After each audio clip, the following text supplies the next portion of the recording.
Bem-vindo a este vídeo. Reduzir o uso de combustíveis fósseis não vai pausar e menos ainda reduzir, ou resolver, o aumento do dióxido de carbono na atmosfera. É sabido que entre os combustíveis fósseis o carvão lignite e o carvão mineral emitem mais dióxido de carbono e ainda mais metano, 80 vezes mais potente no aquecimento do que o dióxido de carbono. O consumo de carvão mineral nos Estados Unidos estabilizou já no ano 2000, e logo em seguida teve queda muito significativa até menos que a metade. A queda do consumo de carvão na China.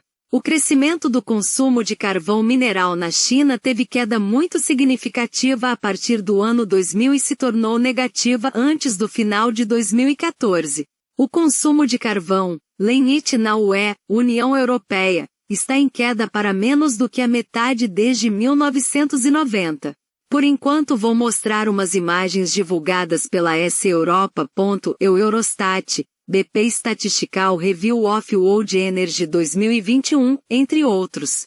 O consumo de carvão mineral no mundo estabilizou antes do ano 2010, e logo em seguida teve queda. Se você acredita que a redução do uso de carvão ou combustíveis fósseis por si só teria resolvido ou resolveria uma ou algumas de nossas ameaças, então muito provavelmente você foi enganado ou interpretou mal as informações que obteve. As emissões causadas pela queima de combustíveis fósseis diminuíram significativamente, e muito provavelmente estagnaram ou até diminuíram, aproximadamente desde 2010. Isto enquanto a concentração de dióxido de carbono na atmosfera continuou a aumentar ao mesmo ritmo e possivelmente mais do que nunca. Isto não significa que parar a queima de combustíveis fósseis não seja muito importante, porque mais tarde fornecerei provas de que é de facto muito importante. A questão é que nós ou você acreditarmos ou supormos que a redução ou mesmo o nivelamento das emissões impedirá que os níveis de dióxido de carbono na atmosfera aumentem tal, como fizeram nas últimas décadas, é uma crença ou suposição perigosa que muito provavelmente fará com que nós e você extinguir-se.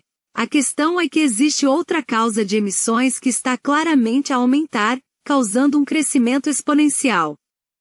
Fornecerei evidências de que esta outra causa com crescimento exponencial é 1. O colapso das florestas tropicais em andamento. O pior de tudo isto é que a desflorestação e os incêndios florestais não são a principal causa disto, mas sim um colapso progressivo bastante incontrolável. E este colapso é causado pela degeneração humana das florestas, como foi dito, sem ser a desflorestação e incêndios florestais, que obviamente também prejudicam as florestas. 2. O colapso da atividade biológica em todos os solos, especialmente nos solos agrícolas, devido ao uso de produtos químicos e antibióticos e técnicas aplicadas pelo homem.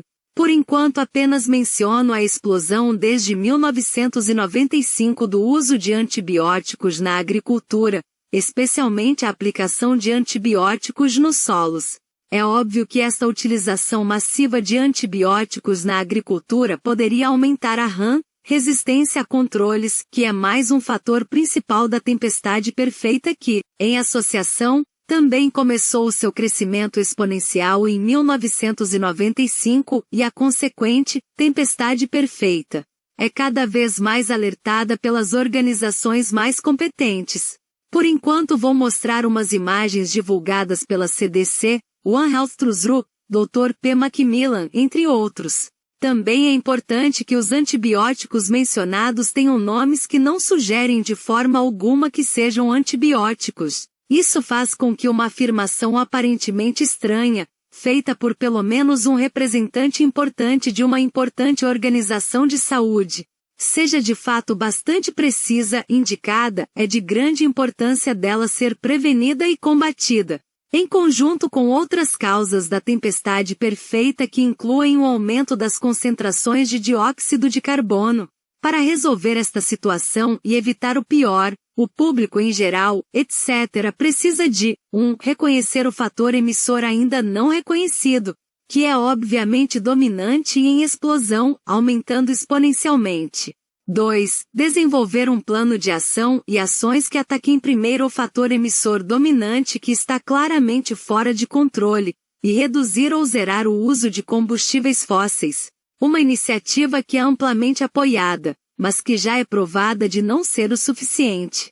Não reduzimos este tipo de emissões nos últimos 13 anos e, de facto, observa-se nos últimos anos o aumento da utilização do pior combustível fóssil, carvão, especialmente na Europa que é, ao lado da China e dos Estados Unidos, um dos 3 consumidores mais importantes de combustíveis fósseis. Estamos numa situação bastante difícil, risco de extinção, e não há motivo algum para comemorar algum progresso. 1. As concentrações na atmosfera estão aumentando como antes, quando deveriam baixar por já ter reduzido o uso de combustíveis fósseis. 2. Não temos nenhum plano de ação para resolver as concentrações na atmosfera e também a tempestade perfeita, que representa um grupo de ameaças associadas, além das concentrações elevadas de dióxido de carbono na atmosfera. Este é o final deste vídeo, obrigado por assistir. Por favor, dê um joinha e se inscreva em nosso canal. Espero ver você no próximo vídeo. Obrigado por assistir. Tchau.